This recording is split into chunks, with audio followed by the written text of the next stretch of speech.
Good morning, y'all, and welcome back. Get up off your ass, get up off your ass, and get up off your mother-loving ass. Episode 2, man. We live today, man. Welcome you back to Go Your Time. It's your host, Audio by Dewan. Man, it's your host, KD, man. We had to give it a break and let everybody do their little, whatchamacallit assessments. But we gonna go in on our assessment. We gave y'all a day and a half to do y'all. We coming at you different. This is the West Coast edition. We're gonna give y'all, our honest breakdown, our honest opinion on the West Coast in this edition. This episode is called "What Happened to Them Clippers." And what should they do to Doc? And what should we do to Doc, man? We start off with what, 2011? Man, we start off with 2011. Is that no 2012? No, he got there right after he won with the Celtics. Yeah, but we start off with 2012 or 2013 with LeBron's first ring. How is it that a young Kevin Durant, Russell Westbrook, and a sixth man in James Harden, how do they make it to the finals when you got a fully stacked offensive threat team from the shooters with JJ Redick, Nick Young, and Matt Barnes, to the motherfucking point guards with Chris Paul and Jamal Crawford? Didn't we even have Eric Bledsoe for a second? They had Bledsoe for a minute. And then they had Blake Griffin, DeAndre Jordan. That team was stacked. That team was stacked. It was too stacked, and one of them championships should have been Heat versus the Clippers. Versus the Clippers. That's on my soul. They should have had Heat versus Clippers, one of them championships.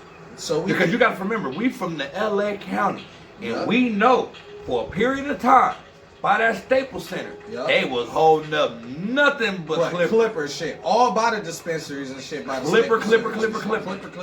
So at the end of the day, like you touched there earlier behind the scenes, this man has a job for 10 plus years. With a losing record, second round record at best. Dwayne Casey won Coach of the Year and got fired, and they won the championship right after him with Nick Nurse. So y'all want to complain about what? Steve Nash getting his job opportunity in Brooklyn, quote unquote experience. With no quote unquote experience when he was a consultant for the Golden State Warriors, in which was winning championships with Kevin Durant. So I really don't know.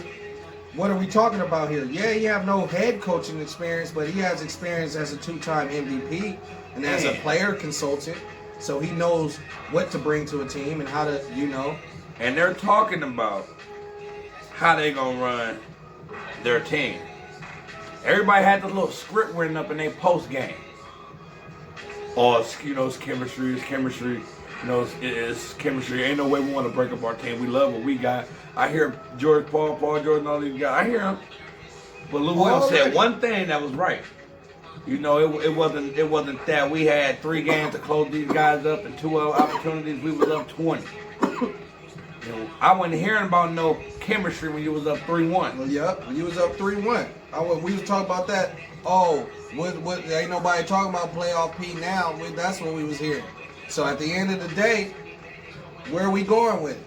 Because the 2 best wing defenders, like we be saying, like everybody in the world say, the 2 best wing defenders in the game,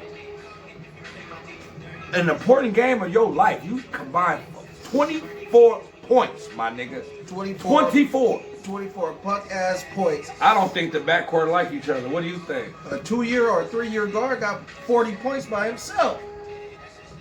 He had the balls to shoot the bitch 36 times to get his team where they had to go. Y'all was shooting the ball 10 times. 14. I had to put all your stats together to get the 2 best wing defenders a double-double. You guys couldn't. I had to put your 6 rebounds and his 4 rebounds. Like, it's ridiculous. Y'all couldn't even do nothing with Paul Millsap, and that's what's so funny about that situation. Because when it come down to it, we didn't even factor in no Paul Millsap. We didn't factor in no Gary Harris. We didn't factor in them. Jeremy Grant. And Jeremy Grant. And y'all couldn't even stop them. And we said that we thought he was going to do something with Jokic. What was they going to do with Jokic? That big joker. What was they going to do with Jokic? You stick it, at the end of the day, you got 6'8" Montrez. They quick to say, oh, Trez wasn't here. Trez was here for enough of the playoffs. Trez was here enough for all the important rounds. Exactly. The last 2 rounds, Trez was here for it. Lou was locked in for it.